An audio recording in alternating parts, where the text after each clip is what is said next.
Jai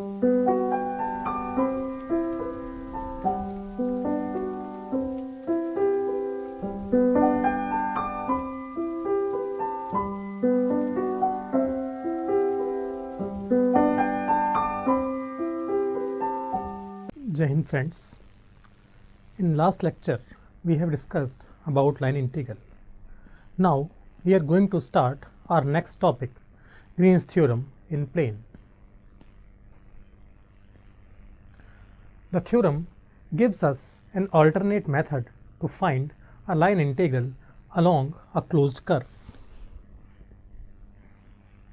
Theorem says if phi xy and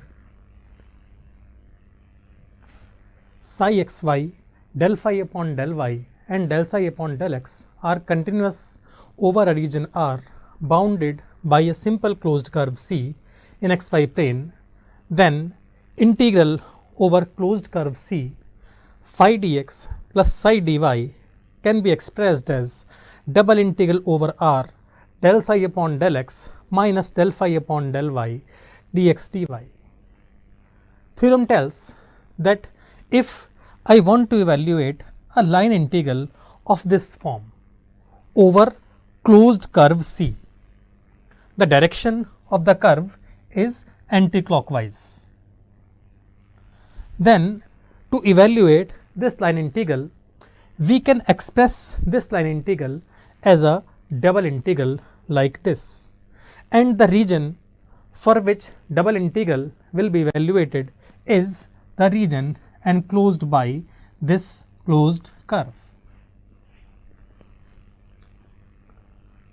Now we understand how to apply Green's theorem and what are the requirements for applying this theorem. The first requirement is that the function phi, psi and their relevant partial derivatives should be continuous. This is our first requirement for applying Green's theorem. Second is there should be no term having z, because we have mentioned in title that Green's theorem for plane means we are working in xy plane, and so there should be no term having z, means the phi, psi must be the functions of x and y alone. Third and last requirement is the curve C must be closed. The Green's theorem will not work for an open curve. If a curve is closed, then only we can apply Green's theorem. The first requirement which we have mentioned is satisfied in most of the problems occurring in front of us. Therefore, usually we don't need to bother about first condition too much. The second condition, that there should be no terms having z, is very easy to identify. By just looking at the function inside integral, we can identify whether the z is visible or not. The third condition, that curve C must be closed, will be checked after making the sketch of the curve. Now theorem says if these three conditions are satisfied, then line integral over some closed curve can be converted into a double integral enclosing the area of the curve. Thus, if I want to evaluate a line integral over a triangle in anti-clockwise direction, then I shall be required to calculate double integral over the area of this triangle. If I want to evaluate line integral over a rectangle, then I will have to be required to evaluate double integral over the area enclosed by this rectangle.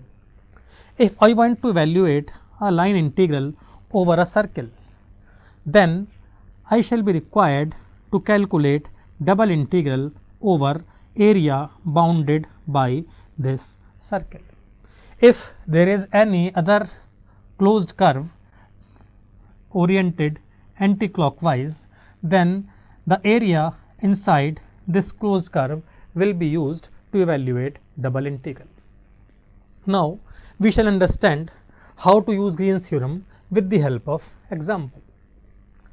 Example says, using Green's theorem, evaluate integral over c x square y dx plus x square dy, where c is the boundary described counterclockwise of the triangle with vertices 0, 0, 1, 0 and 1, 1.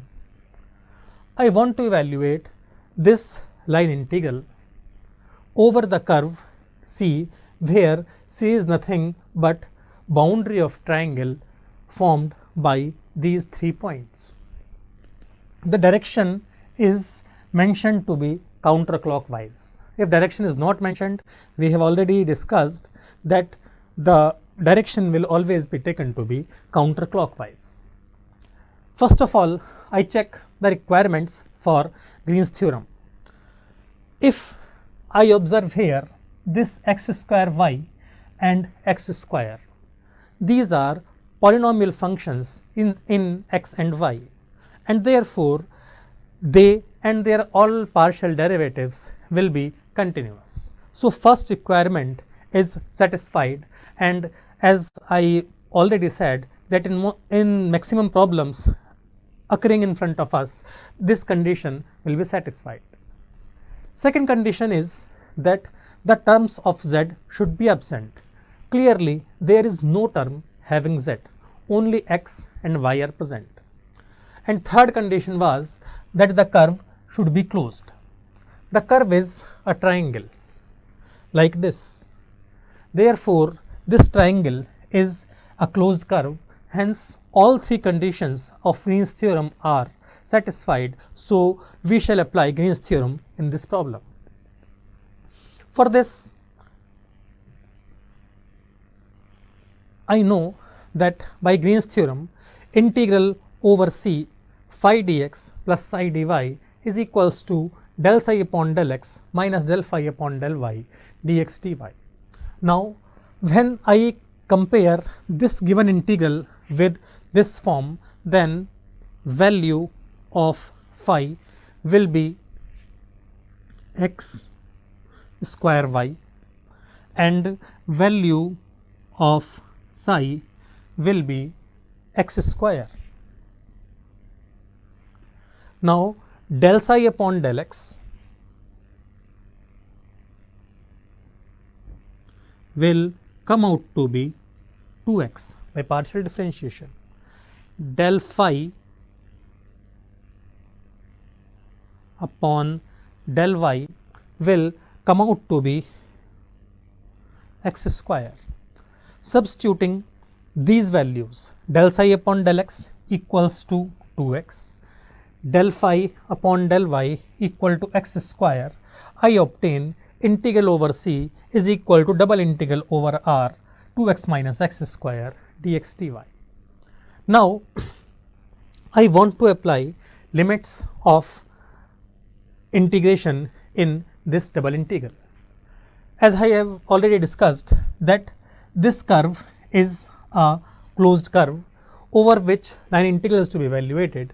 So the interior of this curve will be used to find limits of double integral.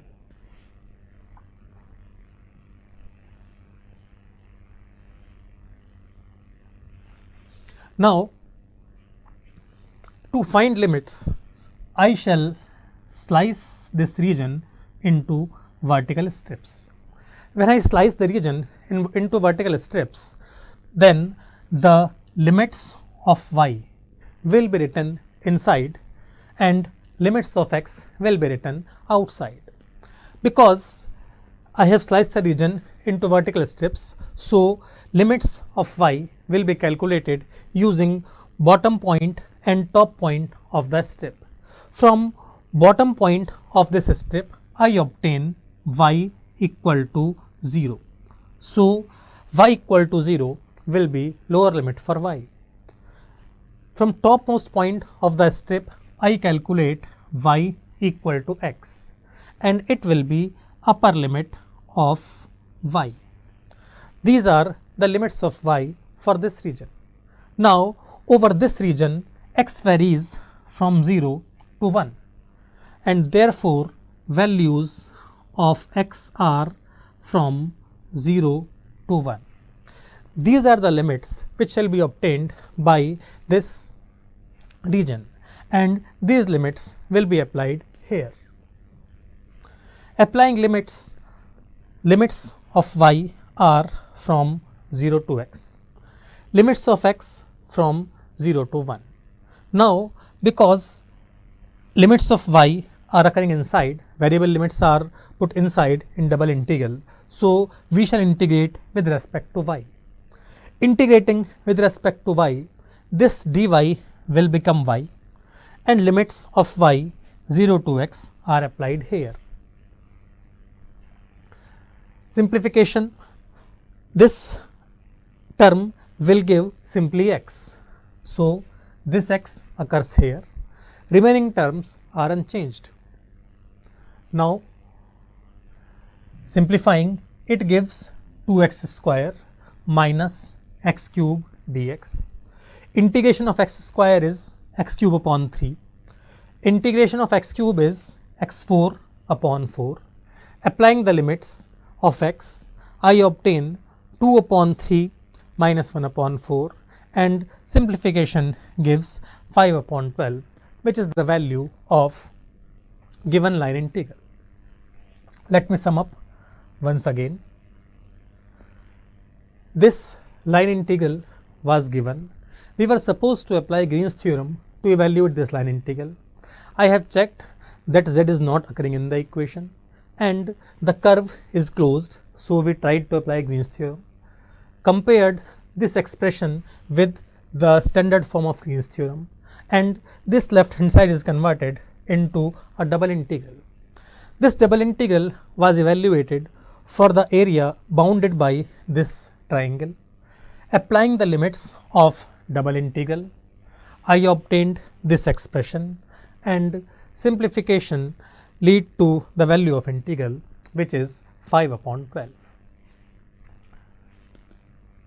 Now, we shall verify that the result calculated by Green's theorem is matching with our actual value of line integral or not, and therefore I shall evaluate the same integral by the usual process of evaluating line integral.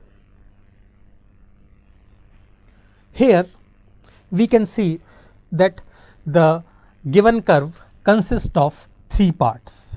One part having part of x-axis, another part a line parallel to y-axis, and third part is this line joining point 0, 0 and 1, 1. Clearly, this curve consists of 3 different equations. For this part OA, because it is part of x-axis, so the equation will be y equal to 0. For AB, because it is a line parallel to y-axis, therefore its equation is x equal to 1. 1 is the distance from y-axis, and this is the line passing through 0, 0 and 1, 1. So equation of this line will be y equal to x. Because there are 3 different equations occurring in the curve, so to evaluate the integral, I shall be required to break the integral into 3 parts,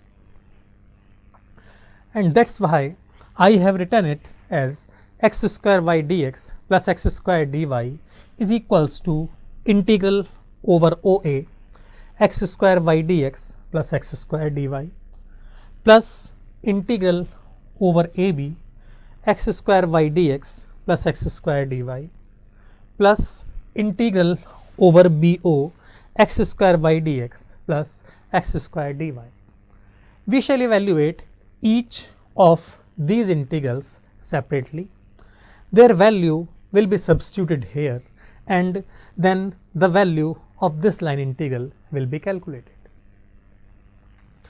First of all, along this line OA, the equation is y equal to 0, because OA is a part of x-axis, so its equation was y equal to 0. It gives dy equal to 0. Putting y equal to 0 and dy equal to 0, the whole integrand reduces to 0, so the value of this first integral is 0. Now we move towards next part, integral over AB. Along AB, x equal to 1 is its equation, so dx will become 0. Now in this expression, when I replace this dx by 0, the first term will disappear. This x will be replaced by 1 and it will become simply 1 square dy, because value of x is 1. Now this integral is in terms of y, so I will be required to apply the limits of y. For this part AB, value of y at first end point is 0, so lower limit of y is 0. At this point, last point, value of y is 1, so upper limit becomes 1. This dy gives y on integration, and applying limits I get its value as 1. Now we move towards third part, BO.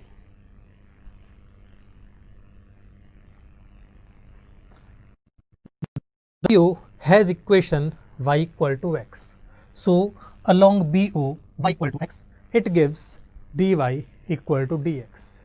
Now on BO, y will be replaced by x, dy will be replaced by dx. So this expression becomes, this y is replaced by x, dx and dy both will be dx, and that dx is written outside. Simplification will give x cube plus x square. Now the integral is converted into x, so I will be required to apply the limits of x, because its integral is from b to o. Therefore value of x at b will become lower limit of x. Value of x at first point b is 1, so x equal to 1 is lower limit. Value of x at last point is 0, therefore x equal to 0 is upper limit. Simplifying, x cube gives x4 upon 4, x square gives x cube upon 3, limits of x from 1 to 0. Putting 0, all terms become 0. Putting 1, this term gives minus 1 by 4, second term gives minus 1 by 3, and simplification gives minus 7 upon 12. Thus the value of integral along part BO is minus 7 upon 12. I have calculated all three integrals, and so required integral will be obtained by adding all these values. The value along OA was 0, value along AB was 1, and value along BO is minus 7 upon 12. So it gives 5 upon 12. If we go to previous slide, then we can see that the value 5 upon 12 was calculated by Green's theorem. This time I have calculated the same value by usual direct integration. Direct line integration means our Green's theorem is verified. Thus we have seen that how to evaluate a line integral over a closed curve by converting it into a double integral. In this problem, we can also understand that there are three curves in the three equations in the curve, so we were required to break the integral into three parts. There may be more than three curves also. We have seen an example when there was a rectangle, or there may be some other curves, and if as the number of sides in the curve increases, our work in usual calculation will increase, because every new side will give requirement of one more integral, but by Green's theorem this breaking is not required and we can simply evaluate the integral in a double integral. Now we take one more example in which we shall understand that how useful Green's theorem is.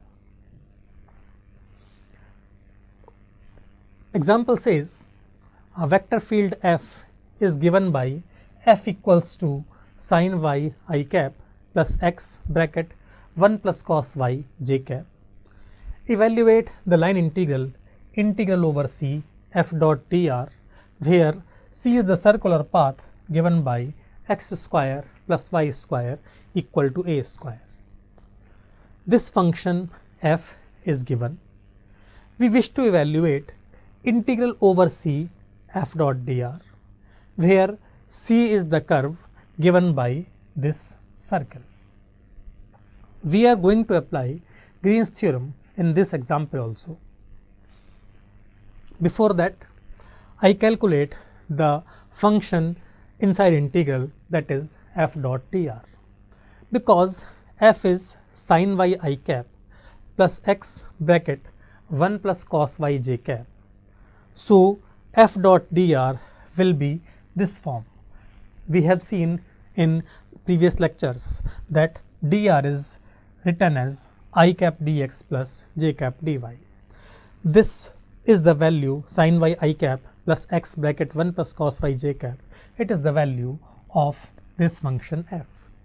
Now taking dot product, the terms of I will be written together, terms of j will be written together, and it will give sin y dx plus x bracket 1 plus cos y dy.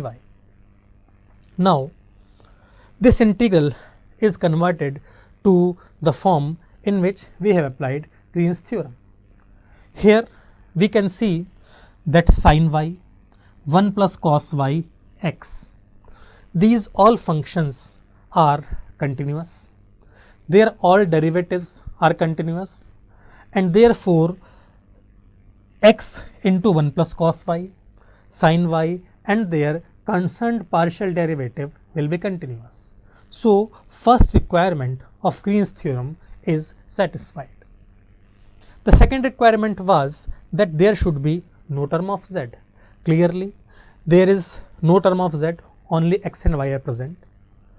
Third requirement was that the curve C is a closed curve. Clearly C is a circle mentioned here, and we all know that circle is a closed curve, so all requirements of Green's theorem are satisfied and we can move further to apply Green's theorem.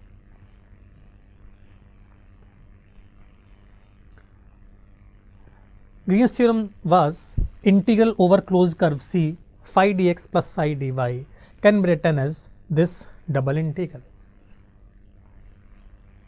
Comparing this integral with this, I get the value of phi will be sin y.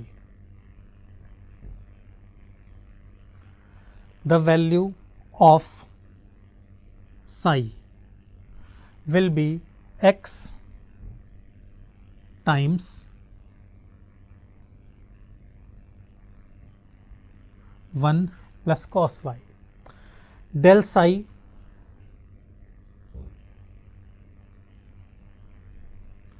upon del x will give 1 plus cos y. Del phi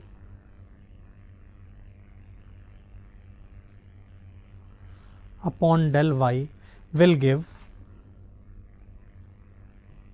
cos y. These value will be substituted in right hand side.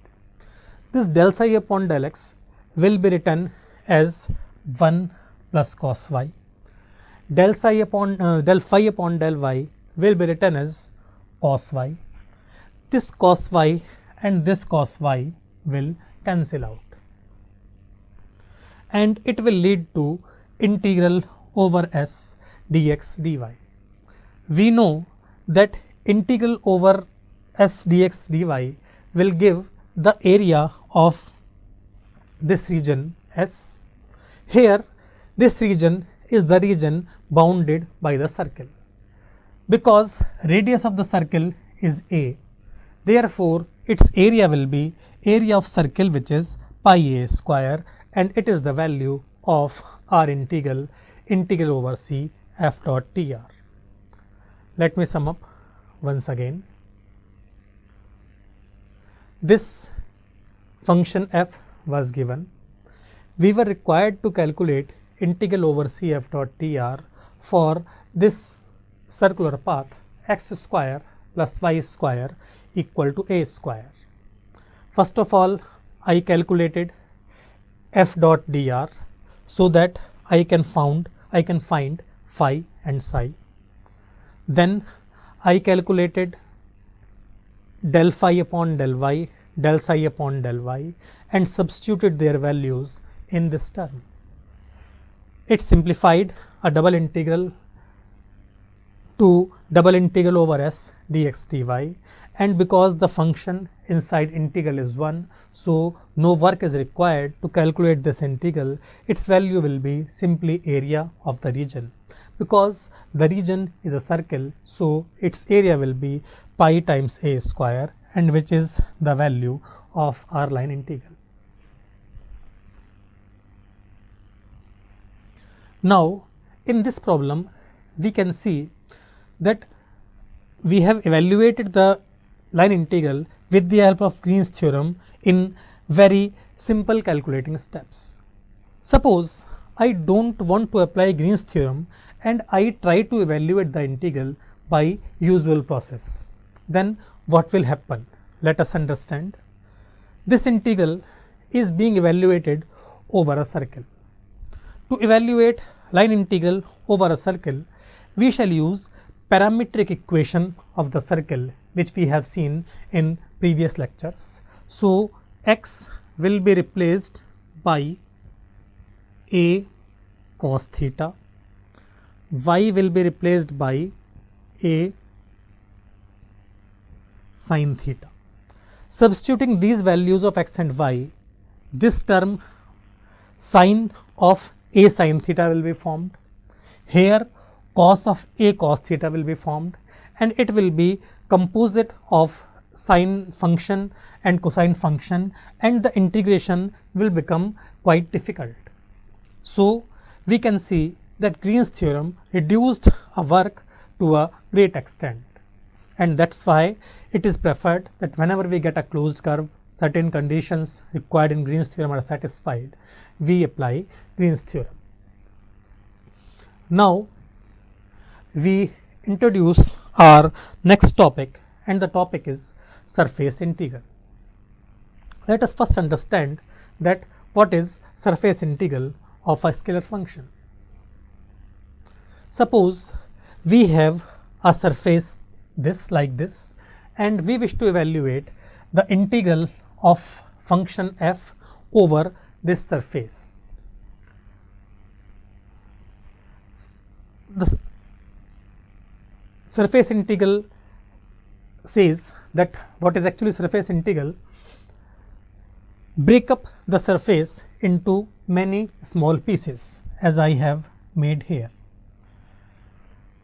Then multiply the area of each teeny piece by the value of the function on one of the points in that piece, that as I have shown here by this cuboid. Add up all these products, the products of the form f x y z ds, because ds is a small area element. Take limit as the area of the teeny pieces approaches 0. The quantity so obtained is called the surface integral of the function f over this surface. Means if I have a surface and a function, then break this surface into small pieces, take a point in each piece and find the value of the function at that point.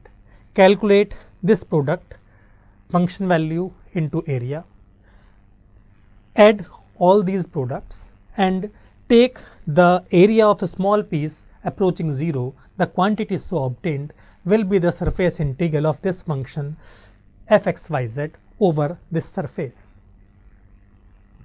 If there is a vector function, then how to define surface integral? Surface integral of a vector function is defined in the following manner. Let f be a vector function and s be the given surface.